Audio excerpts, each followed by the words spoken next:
Welcome back, everybody. It's the day before Gearfest. Quite looking forward to going now. Be interesting. I wonder how many of you are going. If you're there and you see me, say hello. That'll be fun.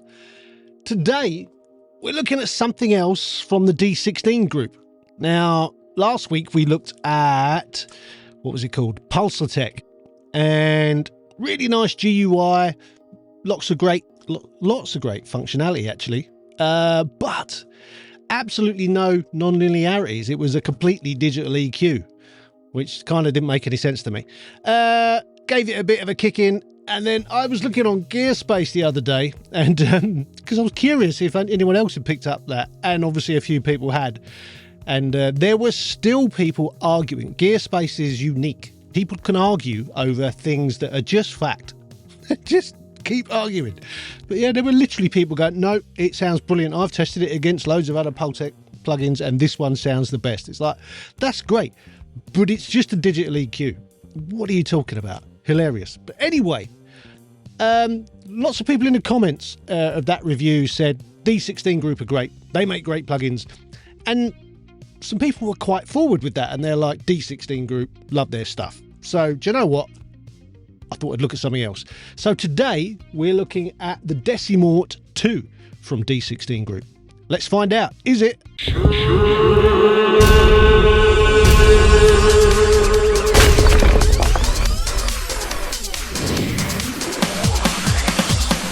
So Decimort 2, what is it? Basically, as it says on it, it's a high quality bit crusher. Now, anyone who's used Logic for years knows that there's a bit crusher built into Logic, which probably 20 years ago, I was using that, automating it to bit crush samples in and out of mixes and doing some really cool stuff with, you know, with just degrading the sound and being able to use automation to use that in a song was always really good fun.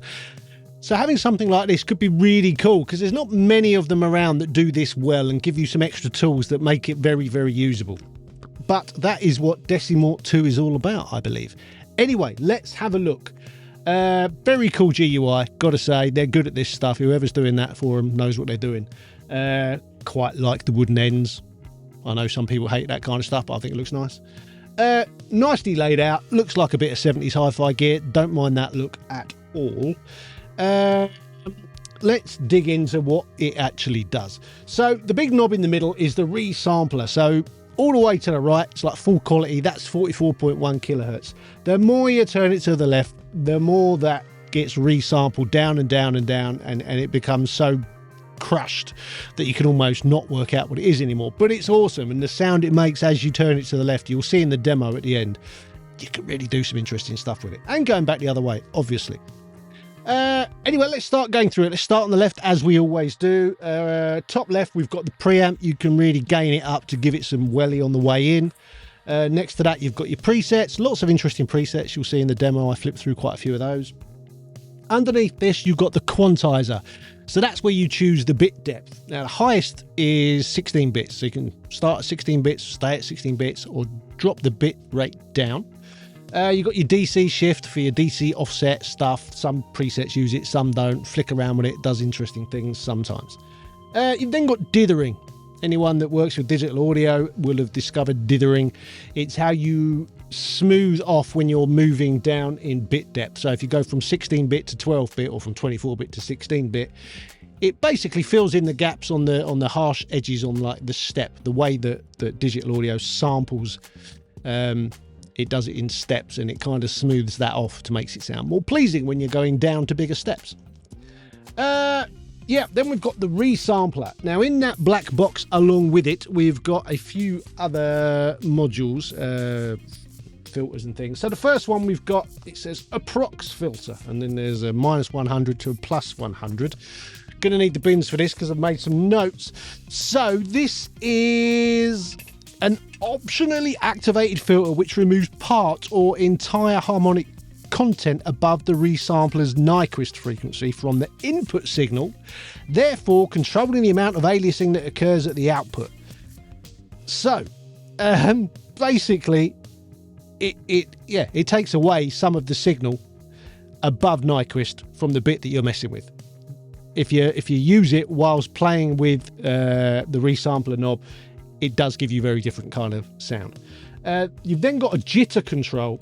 Jitter, it's another digital thing, you know, you have to listen to it. It's not particularly pleasant, and I didn't find many uses for it. If you want something to sound legitimately breaking up in a digital way, you kind of need it, but it doesn't do many nice things.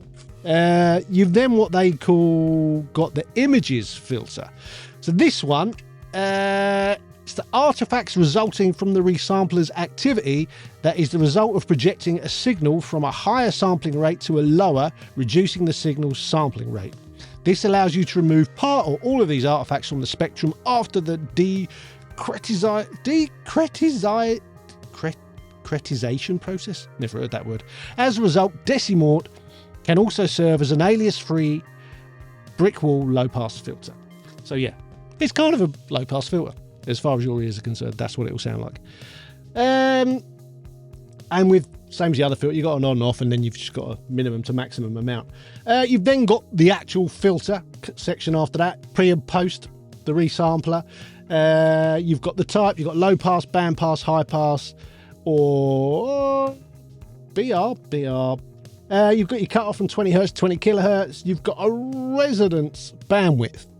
Resonant filter, it'll start to make the resi, ringy kind of sound at the right sort of frequency when you mess between that and the cutoff. It's an interesting sound. Again, especially when you're shifting the resampler. We've then got a wet dry control. That's really useful because this can do some absolutely annihilation of some of your audio. And sometimes you don't want all of it. You want a bit of it, and it will make things sound cool. You've then got an output, and that's about it.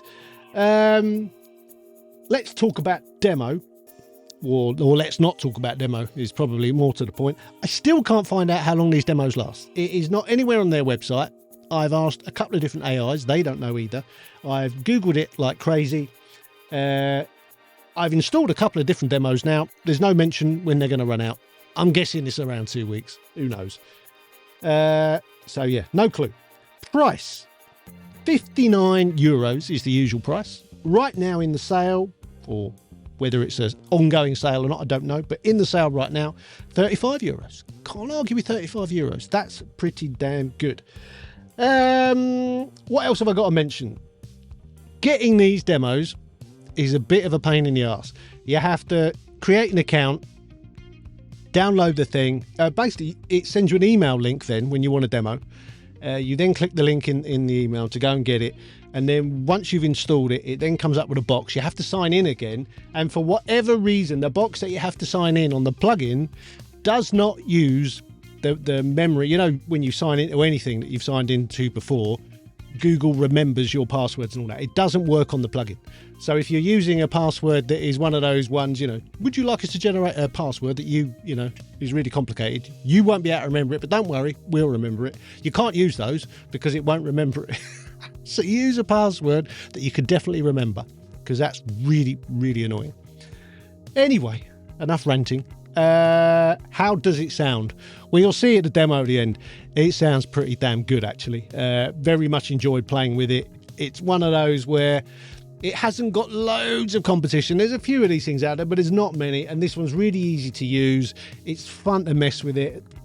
Kind of for me, the key is automation. To do sort of build-ins and build-outs to song sections using this. It's such a fun thing to do. Try it on vocals. Really good fun on vocals. So yeah, I can't really say a bad word about the sound. I think the GUI looks great. I can't argue with the price. The demo thing winds me up. And will it get used? I think it will get used, but it's one of those things you'll probably use it on a couple of songs and think, oh, I've used it too much now, and then you might not use it for years. So it's one of those kind of effects, but it's great at what it does. Anyway, star rating, I'm going to give it 4 stars. This is pretty good. So yeah, go and have a look, download the demo if you've got the time, and yeah, let me know what you think. I think it's a good one.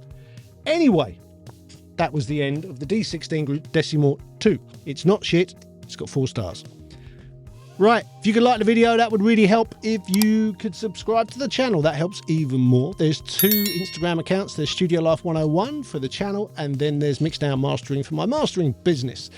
There's the website with the top 5 plugins. There's a bunch of courses on mixing and mastering and all kinds of other stuff. And that's about it.